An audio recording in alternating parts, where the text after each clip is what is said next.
And hello, YouTube, and welcome back to another episode of The Zone TV Movie Entertainment with me, your host, Jonathan. Once again, bringing you my coverage of this whole Marvel, Disney, Lucasfilm, and Pixar, and of course, Disney Animation announcement. So, we all know about the trailers that we got today for Loki, Miss Marvel, which wasn't really a trailer, it was more of a little sizzle. Of course, we got Falcon and the Winter Soldier, which looks awesome. We got I said Loki. I believe I said Loki. What If? All those looks great. We know about Black Widow. Black Widow apparently is gonna come out in theaters next year. I'm sure maybe they will announce something about maybe on the same day as streaming, but Disney Plus. No announcement there, but who knows? They didn't say anything about prices either. They talked about Moon Knight. Okay, they talked about Moon Knight. And of course we have Captain Marvel 2. Captain Marvel 2 is going to be happening. And we have Nia DaCosta, I probably butchered that, as the director. We have Brie Larson coming back as Captain Marvel. So thank you. Iman I'm probably going to butcher this, Veline. Iman Veline. I butchered that. I apologize. Obviously, she's our new Miss Marvel. She'll be in it as well. And of course, we have Tanisa Paris. I butchered it. I apologize for Monica Rambeau. She's also going to be in WandaVision. So she's playing Monica Rambeau, who is the daughter, the little girl that Captain Marvel knew from her first movie, All Grown Up. So we're going to see her in WandaVision. I'm excited for Captain Marvel 2. I cannot wait. They didn't give us any plot details about that, but it looks amazing, and I cannot wait to see what happens with that. And let's see what else they gave us. They gave us a whole bunch of things. They talked about the Eternals, which you already know about the cast about that. They talked about Hawkeye, and we have Haley Steinfeld is Kate Bishop. They are filming that right now. There are leaked pictures out there somewhere on Twitter, Instagram, or whatever. She-Hulk was important. They cast somebody for She-Hulk. They have directors for She-Hulk. She's gonna be played by, I forgot who the heck did they. I'm looking up the name who they got. Give me 1 second. They didn't say who it was. They talked about Moon Knight as well. Now, if we don't know who Moon Knight is kind of like Marvel's Batman in a way. He's got split personality. He got his powers, I think, from the moon or something that had to do with Egypt, something like that. I'm not so familiar with Moon Knight. I do know a little bit about him, but I'm not so like invested in his character, like say like an Iron Man or Spider-Man. Excuse me, or any of those those kind of things. But he's a cool character. Love his outfit too. I believe Oscar Isaac is playing him. If I remember correctly, I think they announced Oscar Isaac is playing Moon Knight. I could be wrong about that, but I could have sworn I heard about that one. They're doing a Secret Invasion TV show. That I couldn't believe. That I actually did not like expect to see that. I thought Secret Invasion would be a movie, but when they announced it got me thinking, okay, we got Samuel, and they're bringing back Samuel Jackson and Ben Mendelsohn coming back as Talos, so there's something there. I mean, from what I read, from what I saw this, and I heard about it, I was like, wait, they're doing Secret Invasion TV show. Oh man, that can be kind of lame. I kind of wanted a movie, but then again, think about this. If this ties in, I'm pretty sure all these things tie into the movies eventually. And we all know how smart Kevin Feige is. What if this sets up the Secret Wars movie? What if that's Marvel's Avengers 5? Possibility. I mean, Secret Invasion, if you know the comic book of that, that's when a bunch of Skrulls and, infiltrated the Earth, took places of some very powerful people. Maybe in politics, maybe inside the Avengers headquarters. Maybe they turn on Nick Fury. Maybe something happens. I don't know. Maybe they're they're going to take inspiration from it, and maybe they're going to turn it into Secret Invasion to lead up to Secret Wars, or a version of it in the movies. Who knows? Maybe it's going to set up the Eternals coming back and fighting the Avengers. No idea. But a lot of these shows and movies are going to be tied together, so I thought that was pretty interesting. They also announced an Ironheart TV show. And they have the actress, you're probably going to butcher this, Dominique Thorne is Ironheart. Now, Ironheart in the comics is, I believe, I don't know too much about her as well. All I know is I believe she, I guess, kind of like in the same situation as Kamala and Ms. Marvel, kind of like idolized Tony Stark and built her own suit of armor to follow in his footsteps and become the new Iron Man, or in her case, Iron Heart, because it's a girl. So that sounds cool. I like that, that they're gonna at least keep the Iron Man,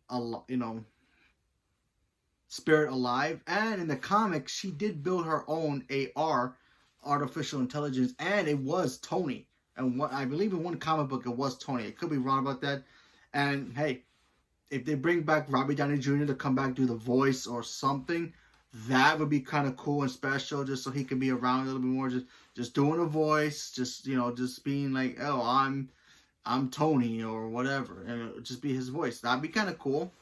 So Ironheart's coming. That's another Disney Plus show they announced as well. They also announced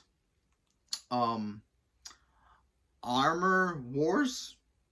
Now, apparently, according to what Kevin Feige was talking about when I read this, this is going to be kind of like a what-if situation in a weird way, where Tony's worst nightmare came to life, where his technology was taken from the bad guys. And I believe War Machine, Don Cheadle himself, is going to be the star of the show.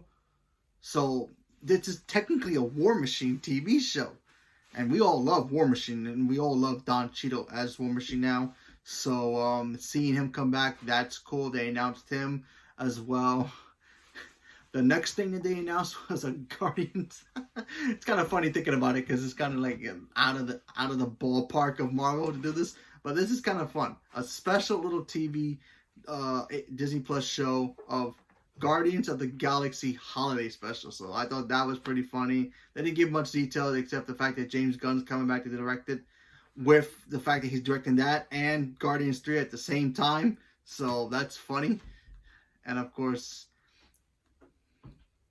they also announced, what else did they announce? I'm trying to think. I have a video up that I'm looking up, but there's a stupid ad. So go figure. I apologize. But they announced She-Hulk. Did I say She-Hulk yet? Yeah, they did announce She-Hulk. And of course they oh yeah, they did announce She-Hulk. I forgot about that. I almost forgot one small detail. It just came back to me. Mark Ruffalo is coming back as Hulk himself and Bruce Banner. And the actor who played Abomination is coming back. Remember, the Incredible Hulk movie that came out in 2008 is tied to the Avengers universe. They just changed actors. So everybody in that movie is canon, including the actor who played Abomination. So does this mean, could this actually set up us getting the, what's his name? The brain, the thinker? I forgot his name. Remember that one of the guys, he had his head got hit with Bruce Banner's blood in his brain, and his brain started to, get bigger. The leader, that's his name. Now I remember, the leader. Maybe they'll start setting up him moving forward, or maybe this can be the seeds to setting up MODOK. Who knows? Apparently, they also said that they're gonna be announcing other superheroes that could be in this show. Maybe she helps Spider-Man. Who knows? She is a lawyer, and apparently, in the comics, I believe she helps out. She's a lawyer that defends superheroes. So, who knows? And of course, my favorite announcement: they announced Thor: Love and Thunder, which we all knew was coming. They also announced a Groot animated short thing that's gonna be kind of cool. Okay, Thor: Love and Thunder. Thor: Love and Thunder, we all know is gonna be filming. They're gonna start filming in January. They announced that, so that's cool. That's coming out on May 6, 2022. Whatever. At least I get to see my Natalie Portman come back one more time. She's gonna be Jane Foster. She's gonna be Thor. But we also know about Christian Bale. We also know about Tessa Thompson. We also know about Chris Hemsworth, of course. But we found out that Christian Bale himself is playing Gore the God Butcher, which he's like a psychopath who wants to kill gods. So Christian Bale playing going from Batman to a bad guy. Sign me up. I mean, we haven't seen him play a bad guy since, I guess, American Psycho. Yeah, American Psycho. Yeah, I believe it was that one. So yeah, so if this should be fun, Christian Bale, he can do it. I trust him. He's a great actor. So that's gonna be a lot of fun. Of course, they also announced Blade with Mahershala Ali. No more details about that. We're also, get this, we're getting Ant-Man 3, which, by the way, they gave us the full title. It's Ant-Man and the Wasp and the Quantum Realm. Quantum Realm? Okay, that's the title. Okay, sure. We're getting Michael Douglas coming back, Michelle Pfeiffer coming back, praising their roles, as well as Hank Pym and Janet Van Dyne, and of course Evangeline Lilly's coming back as well, playing Janet Van what's her name? I forgot her name. I apologize. And of course Scott Lang, Paul Rudd coming back as well, and of course we're getting Catherine Newman, I believe that was her, playing Ant-Man's daughter, the older. I guess she's gonna be older because remember she did do that time jump in Endgame, so that's awesome. I think Catherine Newman's an underrated actress and she's awesome, so she needs to be seen more. And of course, my favorite announcement that they announced, I didn't think they were going to talk about because it's a very sore subject right now, and it literally kind of just happened a couple of months ago. Of course, our tragic passing of Chadwick Boseman. We lost a Black Panther himself, T'Challa himself, and a lot of questions. We were all asking, even though at that time, at that very moment when we found out he passed away, it wasn't important what they were gonna do with his character moving forward. Well, I can tell you officially that they announced Black Panther 2, and I mean, for me, I feel happy about this. I don't know how you guys are gonna feel, but hey, that's your opinion. Okay, fine, but you gotta respect the family and all that. They are not, and I repeat, are not recasting him. Okay, yes, I understand he's not with us anymore. How's that possible? How are they gonna do it? They'll find a way. They're gonna find a way to do it. Remember, this has not happened before. This actually has happened before in another movie and another studio had to deal with the same issue. Paul Walker. Paul Walker passed away before he finished. He almost finished filming Fast 7. He tragically passed away, and what they did, they got his brothers to play his scenes, and they just digitized his face a little bit. I don't think they'll do that here. In my opinion, I think what they're gonna do is they're gonna use footage that they never used in any of the movies that he was in: Civil War, Black Panther 1, Infinity War, and Endgame. That's just my guess, and I think what they're gonna do is just either he's gonna be the star of the movie, which I think that he should be, so he can get a proper send off, and that way he can pass the mantle down to Shuri. We all want that to happen. Okay, Shuri's gonna become Black Panther. If you don't like that, well, I don't know. I don't know what to tell you. But to me, I think that's a great idea. And who knows? His memory is still gonna be alive in Wakanda forever. Okay, and we're gonna see him there. For all we know, the end of that movie, Shuri becomes Black Panther and moves to New York or Brooklyn or somewhere else, maybe San Francisco or somewhere, and she sets up her own place. She's going to be a little bit older, how kids want to move out and all that. She's probably going to do that, and the king is just going to be in the background of Marvel forever, and they would say he's just doing his king thing. They'll show press conferences saying, "Oh, today Black Panther King T'Challa came to the United Nations, and we'll see him in TV clippings and newspaper articles, and that's how they'll respect him. I feel like if they would have recasted him, I think it would have just disrespected his memory. I mean, if they want to do it maybe 5 years from now, they want to continue doing Black Panther movies, by all means, maybe 5, 10, 15 years from now. But now, no. No, I just don't want them to do it because, honestly, Black Panther is such a special movie. Special, not, I'm not black myself, but still, seeing a character like him.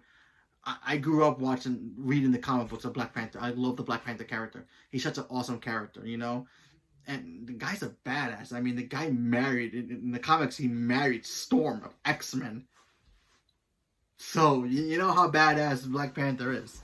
I mean, they made him awesome. And to do that, I think Kevin Feige and Bob Iger and all the others came up with a great idea to do it. And they're going to respect his character. They're going to respect his legacy moving forward. And I think it's just going to honor him. He's going to live on forever in Marvel. And then, of course, the final thing that they announced, which I didn't think they were going to do it, but they did. They announced the first family is coming to the MCU, and that's the Fantastic Four. The Fantastic Four is coming, and I am so excited. I would prefer it to be a TV Disney Plus show, but hey, you know what? Kevin Feige, I trust, okay? The guy so far has not missed a movie, knock on wood. So, if he found a way to crack the formula of how to get a Fantastic Four movie right, even though technically we have one, and that's called The Incredibles, but, that's a whole different situation. If he found a way to do it, bending bygones, do it.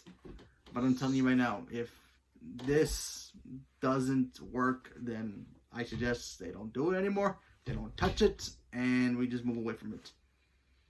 Last chance. This is the last chance. Strike 4, if you think about it. So, there you go. No announcement for Spider-Man, though. I mean, that's a Sony thing, but still, surprised they didn't do that. But what else? Anything else?